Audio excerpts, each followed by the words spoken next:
What's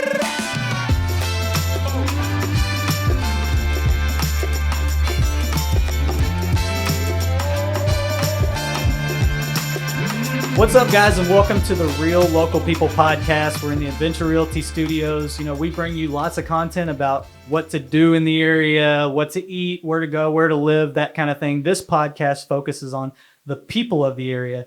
And today, I've got a real bona fide famous person with me. Oh, my goodness. Ben Peine, or as you might know his name, Ben Peine. So there's a whole story on that we'll get into. But Ben, how's it going, man? Very good. Thanks for having me here. This is a very nice little spot you got here. Yeah. Appreciate it. We try, you know. But anyway, so let's start this thing out. Just tell me a little bit about yourself. Like I said, this is about the people. So take me back. How did we get to this point? It's kind of full circle a little bit. I was born in Indianapolis. If we're going to do the life story, here we go. Yeah.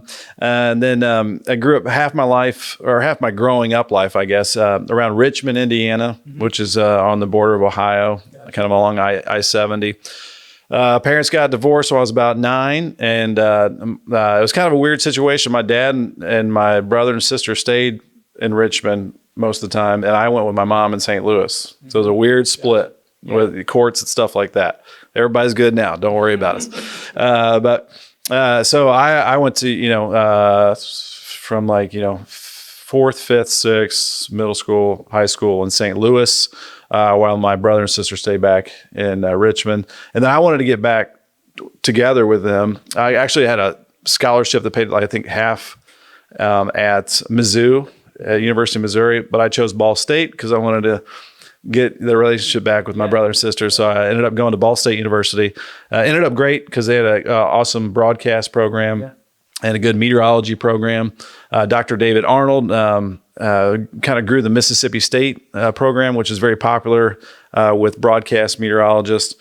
And then went to Ball State, and he had a 1 month long storm chase class that you could take in the Great Plains. So I did that when I think I was 20. Probably a good place to do it, huh? 21. So yeah, you learned a lot there about, you get up in the morning at 7 o'clock in the morning or so, and you would analyze the atmosphere, try to decide where storms are going to explode. And basically every night you had a lightning show. Right. And whether you got a tornado or not, you're as far as the eye could see in Kansas or Oklahoma or Texas or South Dakota or Colorado. It was really cool. So was there something prior to the broadcasting? You went into broadcasting. Did you already know weather was where you were going to go?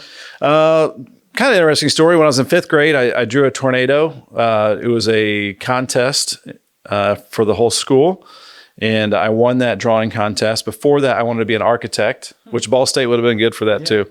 And so they put me on the noon newscast live with the meteorologist John Fuller back then. And I think he ended up becoming chief, and he's still around in St. Louis, I believe. So that was back in, I don't even know what year that was, 89, 90 or something like that. But I cried the night before because I was so nervous because they told us I was going to be in front of the whole school, the assembly or whatever. And my mom was there, and I got to be on TV first time live with the weather guy holding my drawing. And after that time, I wanted to be a meteorologist. So that was kind of the thing. I blame John Fuller for that. And there are also some kind of weird connections. I think Dave Letterman stayed in my dorm at Ball State.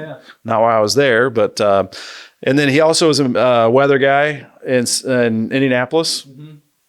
And he went to my mom and dad's high school, Broad Ripple in Indianapolis. Okay. So there's a little weather connections here and there, and just kind of moved on from there. And it was not easy. I sent out, when I graduated, I think 50-something VHS tapes.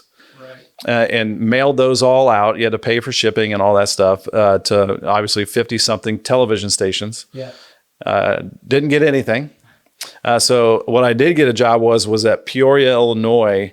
It's called Mobile Weather Team, and they're still around. But every golf tournament basically in the United States and across a lot of the world is an on-site meteorologist. And they would have like an upside-down looking metal salad bowl looking thing. It's called ThorGuard, and it would collect charges in the atmosphere and predict before lightning would strike when it would strike.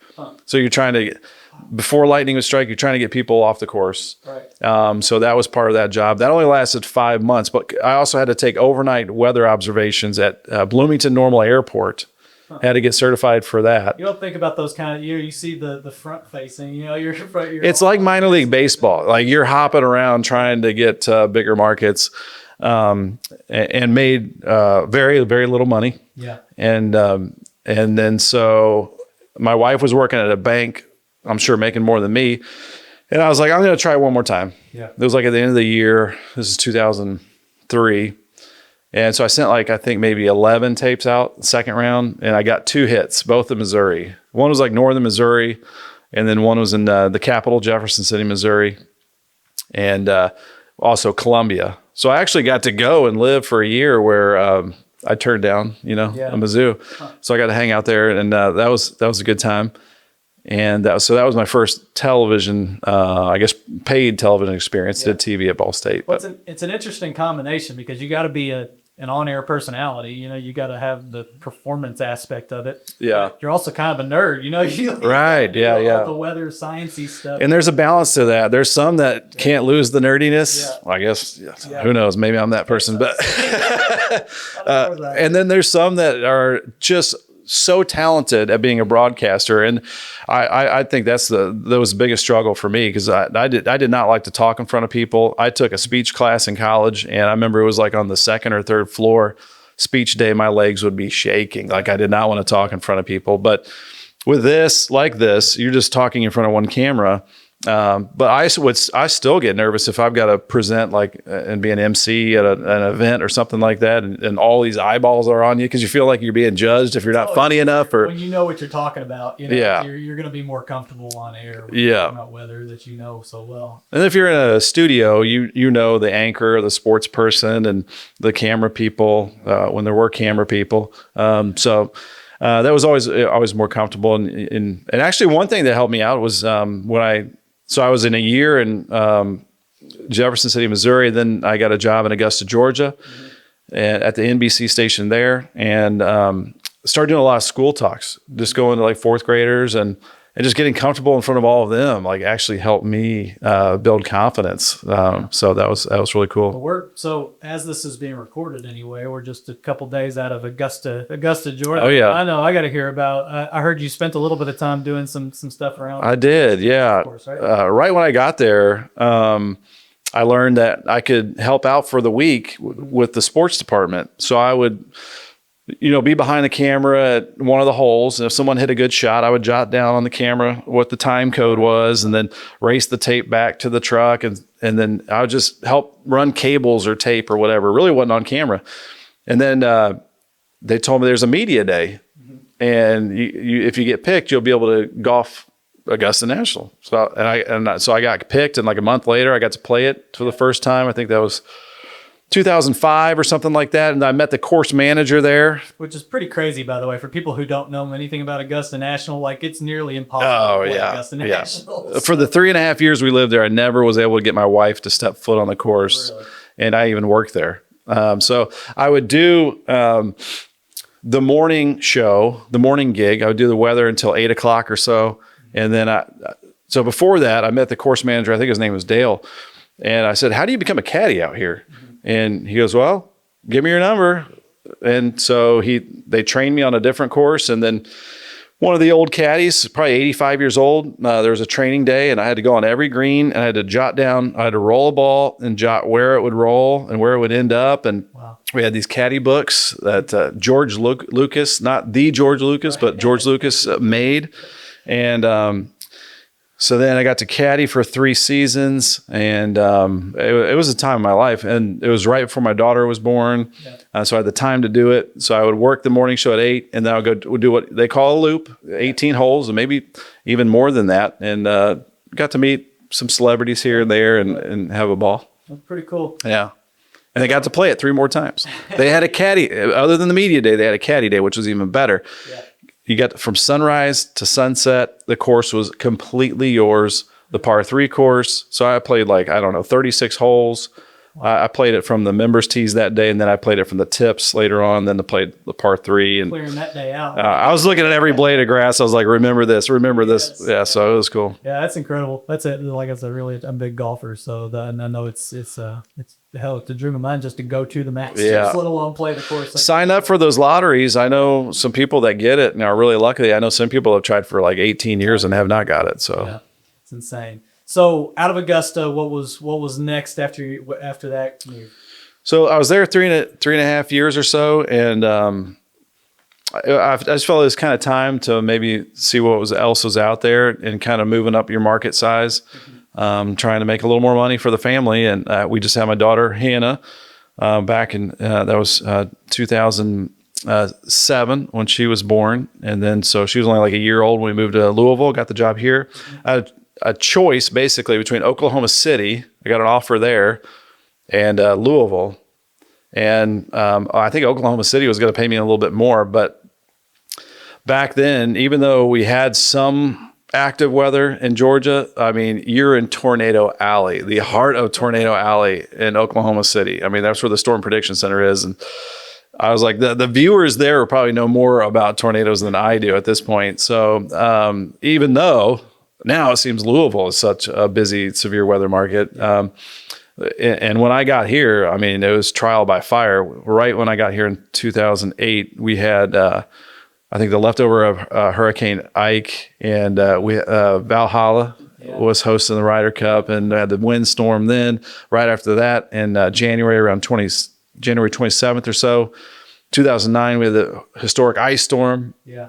And later that year, I think it was August 4th, 2009, we had a historic flash flood event in Louisville, like Churchill Downs flooded. Yeah.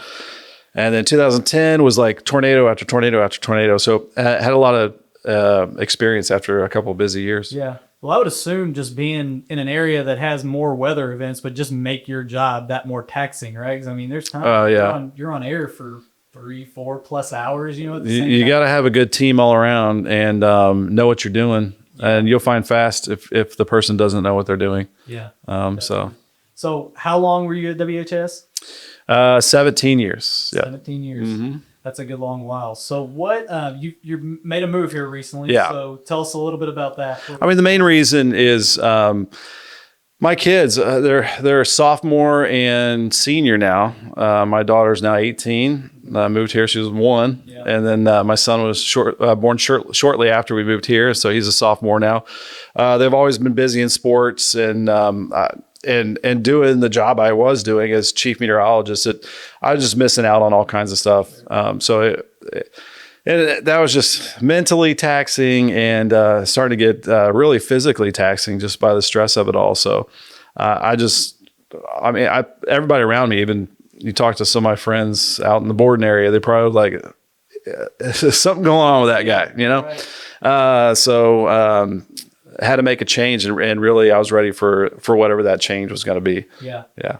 So where are you at now? So I started my own weather consulting business, basically Peine Weather Services. We're going to talk about the name change. Absolutely. Let's talk about the name change. So when I moved to Louisville, my agent and the management at the time decided my real last name is Peine, German, like Heine Brothers Coffee.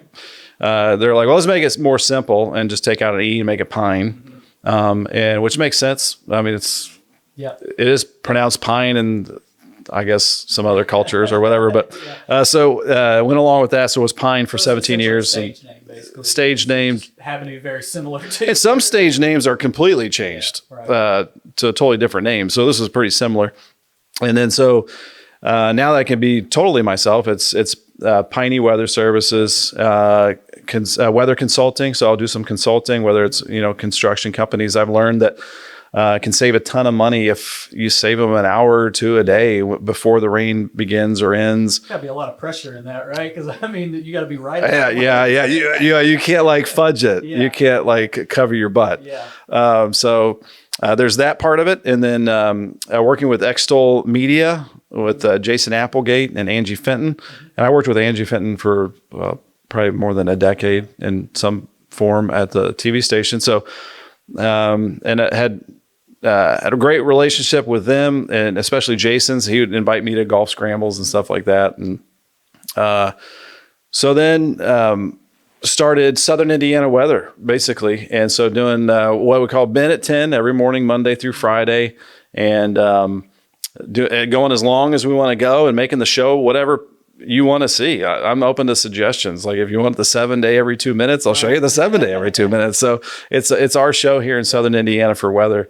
So weather focused here. And so digging into that, just kind of like this, I guess, just kind of independent online on Facebook on my page, which is still meteorologist Ben Peine, because Facebook for some reason won't make the change. I've requested the change. Also Xtol Media on YouTube.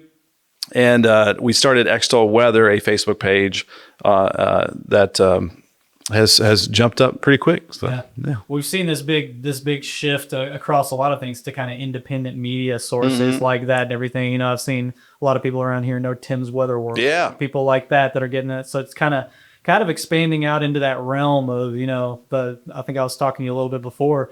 The thing I personally like about those situations is, you know, when there's weather coming in, whether it's because you got a ball game that night or whatever, you may not just be able to pop onto a traditional news channel. Yeah. They may not be talking about it at that moment. Right. But online, more independent sources, you can just jump on and see what so-and-so is saying about it, see what Ben's saying about it, see what Tim's saying about it. I reached out to Tim. I want to do one of these with him sometime. Yeah, there's all kinds of weather enthusiasts. And over the last couple of years, there's also been, there's a lot of spam out there. Where you can't figure out what's real, what's not. They'll pick a weather model, especially in the wintertime, 2 weeks out, and slap it out there. And the weather models can say it's dry or you're going to get 2 feet of snow that far out. Right. And just to get a lot of clicks. So there's that clickbait stuff out there that you got to weed through. And I thought if there was, you know, a source from a certified meteorologist that can help you weed through some of that. And I like to have some. I'll been on a limb. We're going to call it like, well, let's see what, you know, past the 7-day forecast, what's going to happen. Yeah. But you've got to also crutch that with the fact that might not happen and let people know that there's a signal in the weather model data that shows that this could happen, but also know that there's a professional meteorologist behind it, and that'll give you the most accurate forecast. Yeah. So what are your thoughts on this whole, I've heard this idea of Tornado Alley shifting to kind of where we're at. Is that a real thing? Like, is it?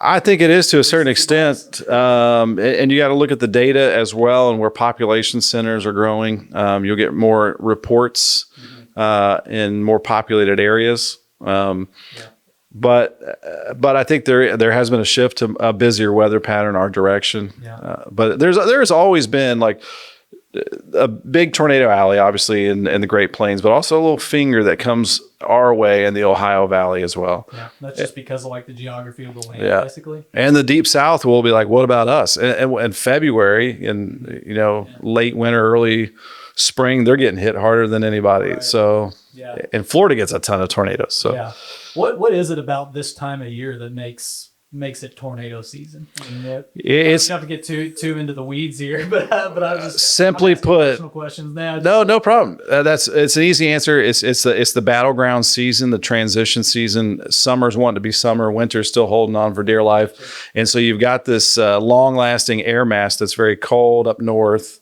still put, and then you got this warm surge. You're getting a higher sun angle, so you're starting to warm up the more southern latitudes. Yeah. So then you're just getting this clash of warm versus cold, which is basically what it is. And then you got where you have that clash, you get more jet stream energy. So you're getting wind shear. You start to get that warmer air from the south. That gives you the lift, the buoyancy, what we call CAPE, convective available potential energy. So you're putting together all the ingredients for the potential of severe storms, especially if you get a pretty large storm system to move through the area. Yeah. So what's the difference then between going from cold to hot in the spring and going from hot to cold in the winter? Like, what is that? I know that's more like hurricane season. It's that convective available potential energy. So you've got colder air aloft and you got warmer air below in the springtime. And that difference, it's like holding a beach ball underwater and you let it go. It shoots up. So that cold air wants to come to the surface. The warm air wants to shoot up. So you've got that opposite kind of thing. But in the fall, you're coming off of summertime, so the depth of the atmosphere is actually warmer. So you don't have as much cold air aloft. usually to produce a lot of instability. There is kind of a secondary severe weather season we'll see sometimes in November when you get these strong cold fronts to move through. Probably more like squall lines, quasi-linear convective systems, QLCSs. There you can get little spin-up tornadoes and things like that. Yeah. But if you're going to get the huge supercells, you're typically going to get that in the springtime. Yeah. I noticed in November when I built a like a covered patio thing for my back deck, and I lined it in like tarps for the winter to be able to like heat it and stuff.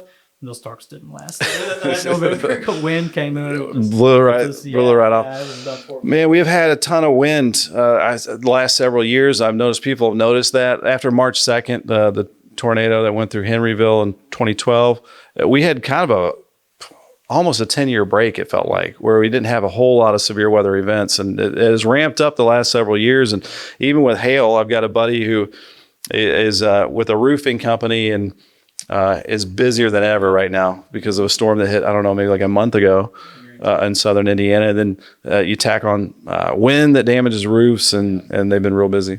Yeah. So we're getting close to the end here. I wanted to take you into a segment that I honestly keep forgetting to do with other people. Oh, nice. A few questions that are, you kind of see these podcasts that have the end, like these 3 basic questions. Well, ours is locally based, so I want this to be local questions. So my first one for you is, where's your favorite place to eat locally? You might have to edit. I want something locally owned, not like, I don't want like Olive Garden or something. Yeah. Well, man, just one. I should have warned you about this. Just one. Give me whatever you want. Well, sometimes I'll have a hankering for some Norma Jean's out in Borden, where you get the hot dog, the chili dogs, the hamburgers, the ice cream, all you want there. So check that out. Pizza King. I mean, I grew up with Pizza King. But the northern half of Indiana has a slightly different ingredients than the southern half. So still love Pizza King a lot. Gotcha. I'm trying not to mention a chain. I'm trying not to mention a chain. I hear you. So second one, what's your favorite thing to do in the area? What do you do? What do you do in your free time when you're not in the weather? Like to golf, like to fish when we can. My neighbor runs a charter out of Patoka, and go striper fishing out there. Swimming when we can. My son is getting real passionate in golf, so which is awesome because when we golf together, I mean, a teenager is busy with everything, especially their friends, and they're being cool and all that.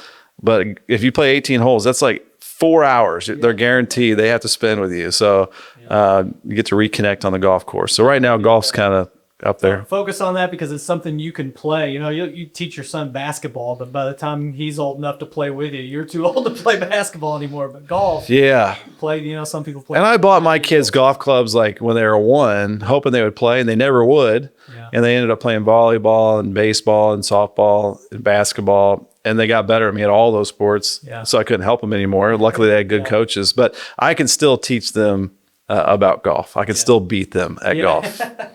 Hold on to it while you can. Where do you play the most? I'm betting you're maybe a covered bridge guy being out in the board. As a fun course, a lot of times I hit up Hidden Creek, like the driving range out there. Anywhere. I'll go anywhere that's open. Pretty good selection over here. Yeah. I can get over to the other side of the river enough. There's some good ones over there too. But anyway, Ben, really appreciate you coming on. Thanks, Jordan. I'm going to do my one last little pitch here. We do these videos for you guys to offer more information about the area. The way we make our money is selling houses. So if you're looking to buy, sell, or invest in Southern Indiana or Louisville, reach out to us. Don't care how. We're available on all the socials, everything else, comment here, anything like that. And also subscribe to our YouTube. We need to get subscribers so we can hopefully keep this thing moving along, keep giving you all great content. So, Ben, once again, I appreciate it, man. My pleasure. Thanks for having me. Have a good one.